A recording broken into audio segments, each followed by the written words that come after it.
Hello, everyone. Welcome to Learn Counseling Online. This is Shreya Vinothan.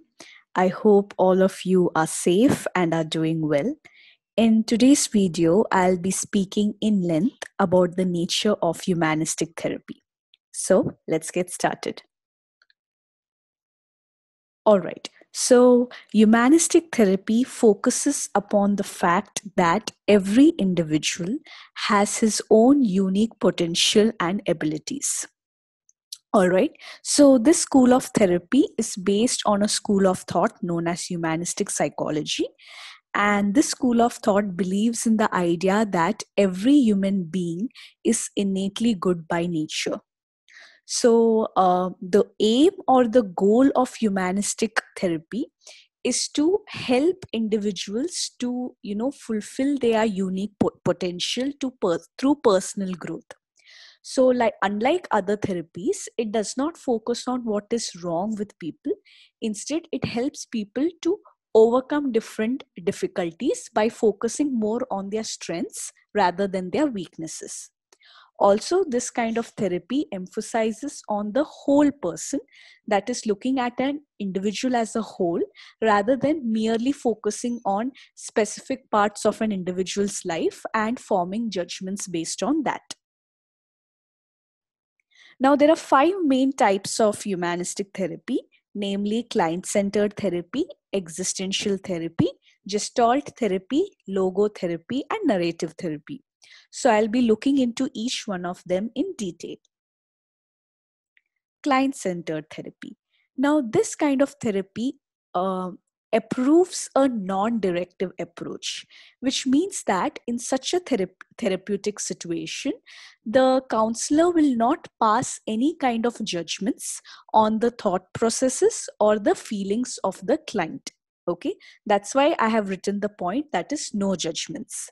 So, this kind of therapy was introduced by a humanistic psychologist named as Carl Rogers. Okay, and one more point which I missed out on saying is that client centered therapy is also called as person centered therapy or Rogerian therapy.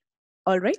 So, Carl Rogers believed in the idea of self actualizing tendency. That is, every individual has the capability and the motivation to maximize his potential and become the best version of himself. So, if every person is given enough guidance and pathways to become like that, they will surely reach into that level. So, these were Carl Rogers' ideas. Now, there are 3 main tools which are used in client centered therapy, and those are genuineness and congruence, unconditional positive regard, and last one is empathetic understanding. So, in genuineness and congruence, it basically means that the counselor will be completely honest with the client. So, he or she will always act in accordance with his or her own thoughts and feelings. So, there will be complete openness, genuineness, or you can say honesty. All right. Second is unconditional positive regard. This means that the counselor will show unconditional acceptance towards the client no matter whatever problems they are going through, and they will look at the client as a person of worth. Okay, and would try to distinguish the client's personality from his or her actions. That is what unconditional positive regard is all about. And last is empathetic understanding, which means showing empathy towards the client, placing yourself in the client's shoes, and looking at life from the client's perspective. That is what it is all about. So, with that, we come to the next therapy, which is known as existential therapy. So, this kind of therapy has more of a philosophical approach. All right.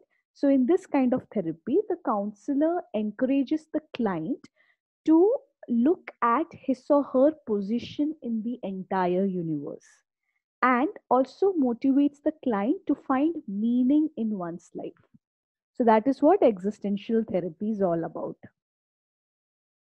Next comes in Gestalt therapy. So, unlike other therapies like psychoanalytic therapy, which was introduced by Sigmund Freud, Gestalt therapy focuses on the person's present life and the challenges that an individual is facing in the present moment. So, Freud's psychoanalytic therapy was all about focusing on the past, the childhood developments, and any trauma that the person went in the childhood face, and so on. But Gestalt's main focus is always on to the present moment. So, in this kind of therapy, the client is motivated to take responsibility for their actions rather than continuously placing blame on situations and people. Also, this kind of therapy looks into the fact of how a client perceives his or her world and experiences around him or her, and the meaning which have been placed onto those experiences. So that is what Gestalt therapy is all about. Next comes logotherapy. Now, logotherapy, unlike Gestalt therapy, focuses on the future. So over here, there is no emphasis on the past or the present. There is complete emphasis onto the future. And the main aim of this kind of therapy is to search for purpose in one's life. Now, not Gestalt, logotherapy was introduced by a psychiatrist and psychotherapist named as Viktor Frankl. Okay, and he developed this therapy after surviving Nazi concentration camps in the 1940s. So, all of his experiences and his thought process during those months have been published in his book known as Man's Search for Meaning. I have read that book long back, and I can assure you that it's a very good read. So, if you all get time, do go and order that book and read it. So, Viktor Frankl has an idea that once an individual finds meaning in his or her life, okay, he or she can survive through even through the most miserable of circumstances. So he is explaining all of that from his own horrible experience which he went through while he was stuck in the Nazi concentration camp. So he came up with a term known as will to meaning, which means that every individual has a desire to find meaning in one's life. All right. And the motivation to live a good life comes once an individual finds that meaning. So that is what logotherapy is all about. And last is your narrative therapy. Now, as the word narrative suggests, this kind of therapy emphasizes upon the stories which clients carry about their life. So, whenever we are, going through different kind of experiences, we place different meanings on those experiences. All right, and these meanings eventually become stories that we carry, and they shape the way how we see ourselves and how we see the world around them. So, narrative therapy is all about understanding those stories and looking into the fact whether those stories are actually helping you in your personal growth or it is stopping you from enjoying your life. All right. And in this kind of therapy, the client is motivated to look at his or her experiences from an observer's point of view or from a third person point of view, because looking at it from an observer's point of view provides one with detachment, and the more you get detached, the easier it will be for you to be more practical in life. Okay, and to look at the same situation from different points of view rather than just getting stuck with a single point of view. Okay, so that is what narrative therapy is all about. Now, what kind of disorders can humanistic therapy help with? So, there are many, but I have focused upon the five major ones. The first is psychosis. So, psychosis is a mental disorder which consists of two things, namely delusions and hallucinations. Now, delusion means that you have a false belief about something. For example, I can never be successful in my life, all right? Or everybody around me is plotting against me, or everybody around me hates me, nobody likes me. So these are certain false beliefs which people carry. So that is what delusion is all about. Next is hallucination. Hallucination simply means looking or hearing something which is not there. So hearing certain sounds, or looking at certain images which is actually not present, that is one form, that is what hallucination is all about. And auditory hallucination, which means that you're hearing sounds which are actually not present, that is one of the most common form of hallucination. Second comes dementia. Dementia basically means the deterioration of cognitive functioning. Now, what is cognitive functions? It is nothing but your memory, thinking, remembering, speaking, learning. These are what cognitive functions are all about. So one of the most common form of dementia is memory loss. Okay.